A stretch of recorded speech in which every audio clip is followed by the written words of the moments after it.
Hello dear students. In this video we are going to discuss about soaps and detergent from chapter 4 chemistry. Now first we discuss about what do you mean by saponification process. Saponification, it is a process of formation of soap from ester. Soap formation process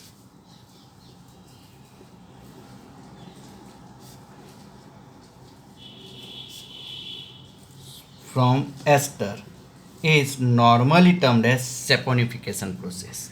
In saponification process, the ester are C double bond O OR dash react with alkali like NOH on heating with alkali like NOH or KOH get breakdown into RC double bond O ONA plus R dash OH.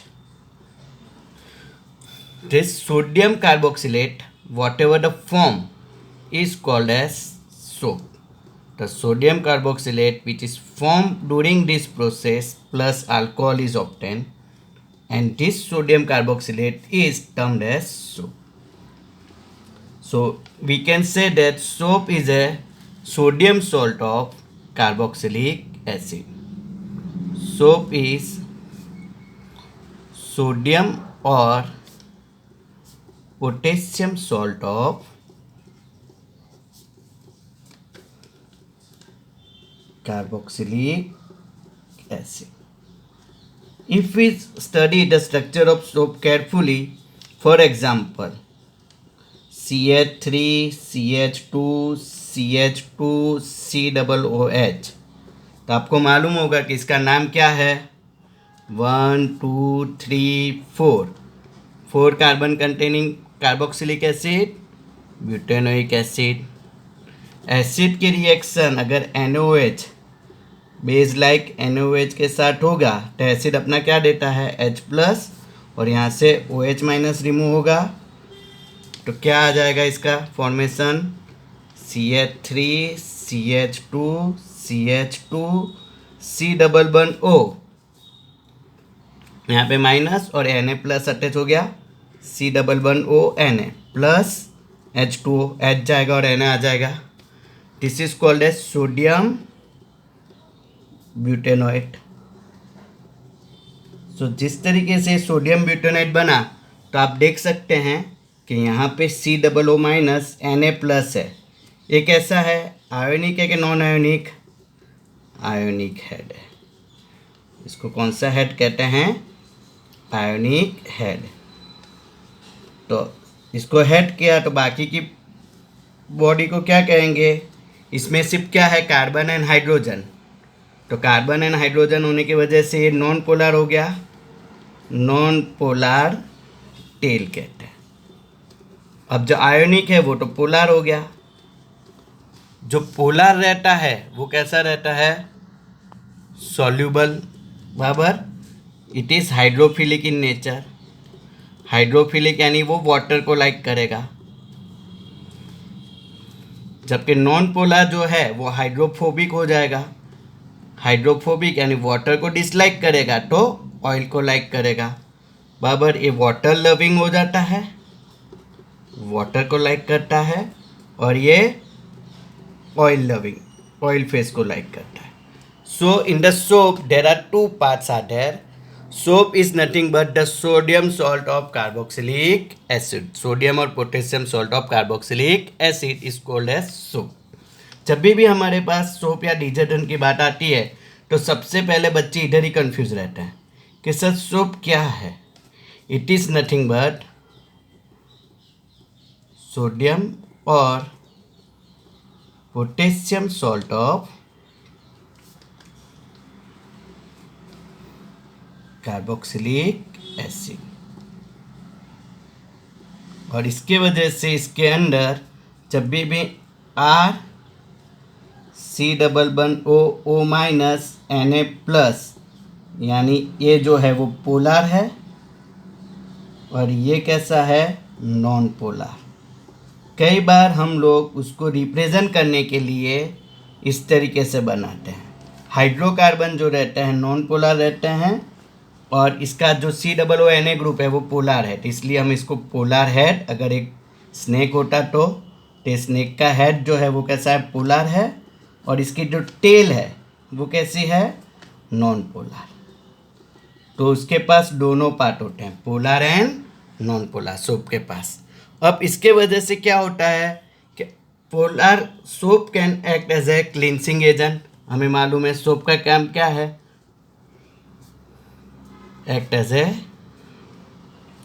Cleaning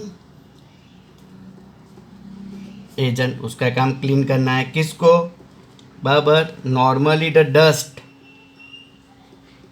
is a oily particles, dust कैसा है, oily particles रहता है, और oily particle dust stick on our body और clothes can be removed with help of washing with soap और detergent. सही है, wash करने पे रिमूव हो सकता है। अब आपको इसी चीज़ के कॉन्सेप्ट का यूज़ करना है। अगर आपको मालूम है कि आप कपड़े धोते हो तो आप क्लोथ्स क्लीनिंग प्रोसेस कैसे करते हैं, हम क्लोथ क्लीनिंग करते हैं तो कैसे करते हैं, चलो ध्यान दीजिए। अगर ये कोई कपड़ा है, कपड़े के ऊपर कोई ऑयल स्पॉट है, ये मैं खाना खा रहा था, गलती से ऑयल गिर गया, तो वो ऑयल क्या इजीली रिमूव होगा क्या पानी में डालने से, सर कभी होता है क्या, नहीं होगा। तो उसको क्लीन करने के लिए हमारे घर पे हम लोग क्या करते हैं, नॉर्मली जिस पार्ट ऑफ क्लोथ पे ऑयल गिरा है उसको हम उसके ऊपर डिटर्जेंट या सोप या डिटर्जेंट को पेस्ट बना के उस पर रब करेंगे। करते हैं आप, यस। तो उसको रब करने के बाद allowed it to stand for 5 minutes, 5 minute to 10 minutes, सही है, रहने देंगे। देन उस पे से क्या पास करेंगे, rub it and wash it with clean water. तो पानी से पास, उस पे से पानी पास करोगे तो क्या होगा, सर ये जो ऑयल पार्टिकल्स जो उसके ऊपर लगे हुए थे ना वो उससे डिटेच हो जाते हैं और ये ऑयल कपड़े पे से, हमारे क्लोथ पे से रिमूव हो जाएगा। ऑयल रिमूव द ऑयल, होता है कि नहीं। इस तरीके से हम बाद में इसको सुखा देते हैं। तो इस तरीके से ये प्रोसेस जो है आप सब ने ऑब्जर्व की होगी। अब एक्चुअली क्या होता है इस प्रोसेस में वो समझो। जब भी हम, आपने ये चीज़ ऑब्जर्व किया होगा सब बच्चों ने कि कोई भी कपड़े धोने से पहले नॉर्मली कपड़े को एक बकेट में पानी ले लेते हैं, बराबर 1 लीटर वाटर ले लिया, उसके अंदर क्या डालते हैं, आपका डिटर्जेंट डालते हैं। आप डिटर्जेंट डाल के उसको थोड़े सेक करोगे तो क्या होता है, सर फोम जनरेट होगा। Very nice. वो फोम जनरेट होके कहाँ पे आ जाता है, सर फोम जनरेट होके वो फोम ऊपर की तरफ आ जाता है। इस तरीके से पानी में ऊपर की तरफ दिखता है, पक्का है, हाँ सर पक्का है, श्योर एकदम, हमने तो उसके बबल बना के उड़ाए भी है। अरे वाह। तो अब ऐसा क्यों होता है, चलो आप जैसे ही डिटर्जेंट को या सोप को पानी में डालते हो तो हमने जैसे कहा कि हमारा डिटर्जेंट है या सोप है तो उसके कौन से 2 पार्ट है, हेड एंड टेल। ये हेड को क्या पसंद है और टेल को क्या पसंद है, head like the water, water को लाइक कर रहा है, और ये टेल किसको लाइक करता है, ऑयल को, तो वाटर से दूर भागता है। तो जैसे ही तुम सिर्फ पानी में डिटर्जेंट डालते हो तो ये टेल सर्फेक्टेंट को, डिटर्जेंट को फॉर्म के फॉर्म में ऊपर की तरफ लेके आ जाता है। और इस तरीके से जैसे कि लकड़े को पानी में डालोगे तो वुड ऊपर की तरफ ही आएगा, तो वो फ्लोट करके ऊपर आ जाता है। क्यों ऊपर आ जाता है, उसके अंदर का ये जो टेल है डिटर्जेंट का, वो टेल हमेशा कहाँ पे लेके जाता है, उसको ऊपर की तरफ। इसलिए डिटर्जेंट आपने नीचे भी डाला होगा, थोड़ा हिलाओगे तो तुरंत फॉर्म फॉर्मेशन होके ऊपर आ जाएगा। हो गया। इस तरीके से ये पहली फॉर्म फॉर्मेशन जनरेट होता है। अब जब कोई ऑयल पार्टिकल के कांटेक्ट में है, सपोज के ऑयल पार्टिकल है, इसके कांटेक्ट में कोई डिटर्जेंट आएगा, ऑयल पार्टिकल के कांटेक्ट में जब आएगा डिटर्जेंट तो क्या होगा सर, ये टेल वाला पार्ट है वो उसके तरफ अट्रैक्ट होगा। चलो इस ऑयल ग्लोब्यूल को मैं थोड़ा सा जूम करके इधर बताता हूँ। तो अब ये टेल वाला पार्ट अंदर जाएगा और हेड पार्ट कहाँ पे रह जाएगा, बाहर की तरफ। यानी जब हमारे कपड़ों पे डिटर्जेंट डायरेक्टली लगाते हैं तो ऑयल के अंदर टेल वाला पार्ट जो उसकी पूंछ है वो अंदर की तरफ चली जाएगी और हेड बाहर आ जाएगा। This aggregation of salt particle is called as micelle. Micelle is nothing but aggregation of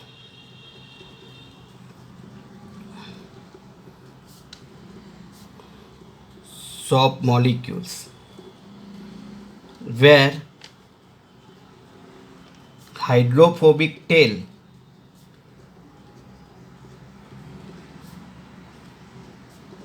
projecting inside अंदर की तरफ होगा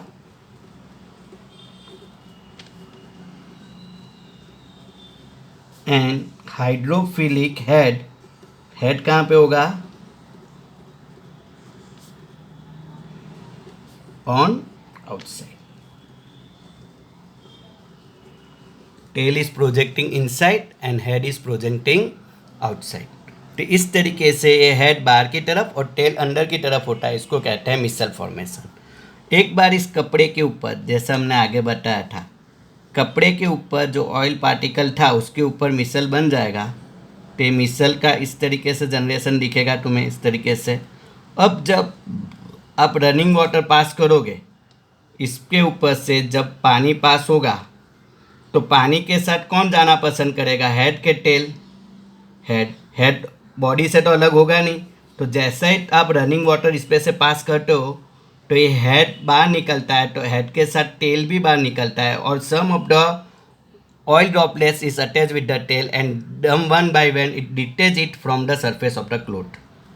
सर थोड़ा नहीं समझ में आया, थोड़ा और एक्सप्लेन करो। चलो, एक वॉल है, वॉल के ऊपर अगर किसी ने नेल मारी हुई है, बराबर, खिल्ली मारी हुई है, अगर मैं खिल्ली को खींच के निकालूंगा तो खिल्ली को निकालूंगा उसके साथ, तो उसके साथ क्या आ जाएगा, सब वॉल के कुछ पार्टिकल्स जो ब्रिक्स रहते हैं वो, और प्लास्टर का कुछ पार्ट निकलेगा। सही है, क्यों, क्योंकि हमने उसको खींचा। वैसे ही जैसे ऑयल ड्रॉपलेट के ऊपर जो तुम्हारा सोप था उसको पानी खींच के बाहर निकालेगा, तो ये जैसे ही बाहर निकलता है तो उसके जो टेल पार्ट के साथ जितना ऑयल ग्लोब्यूल्स अटैच थे, जो तुम्हारा डस्ट के अंदर भी रहता है, वो रिमूव होता है। In this way it is going to remove the dust और oil from the surface of cloth. इसीलिए कभी भी जब हम डिटर्जेंट यूज़ करते हैं at the end of the cleaning process, हम क्या करते हैं, वॉशिंग मशीन में हो या घर पे हो, पानी पास करते हैं। जितना तुम पानी पास करोगे उतना वो कपड़ा अच्छा क्लीन दिखेगा। That is the reason. समझे सर? बट हमारे स्कूल में टीचर ने और एक चीज़ पढ़ाया था कि soap does not work with hard water. ऐसा क्यों? चलो, तो इसका रीज़न है, what is hard water? Hard water consist of sodium, calcium and magnesium salt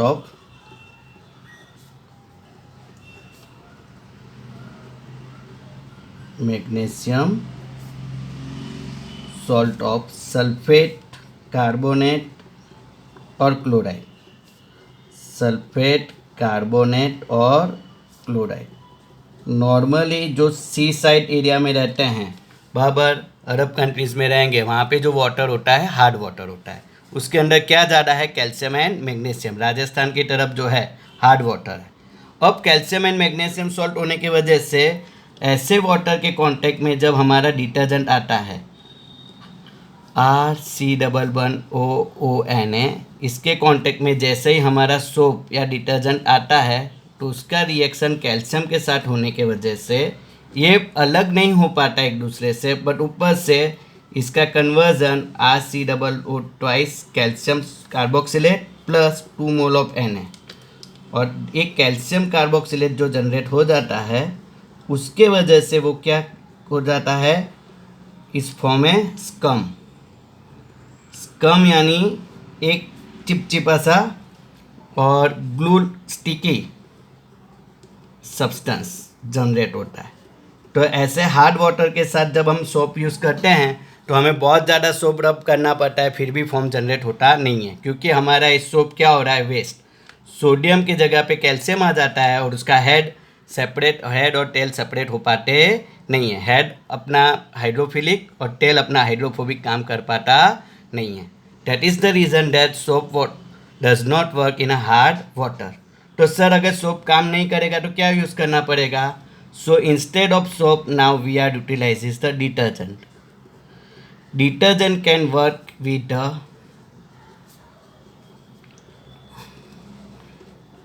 hard water. So what is detergent? Like soap, it is also a cleaning agent, but it is made up of carboxylate sulfonate ion, sodium sulfonate, sodium salt of sulfonic acid,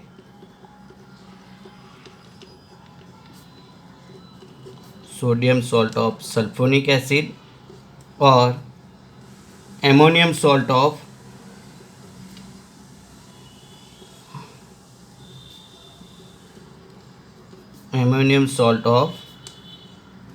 chloride. So this sodium salt of sulfonic acid or ammonium salt of chloride act as a detergent, and it does not form precipitate with calcium or magnesium present in hard water. Calcium या magnesium के साथ react करते नहीं है, hence that cleansing action cannot be get affected. That is the reason that instead of soap nowadays we are utilizing detergent for the cleaning of clothes and some of the other our cooking utensils, day to day utensils, floor cleaning के लिए भी use किया जाता है. This is about the soaps and detergents. Hopefully you guys enjoyed this video. Please do subscribe our channel, press the bell icon, and you can share this video with your friends and colleagues. See you in the next video with the solution of exercise of chapter 4. Bye.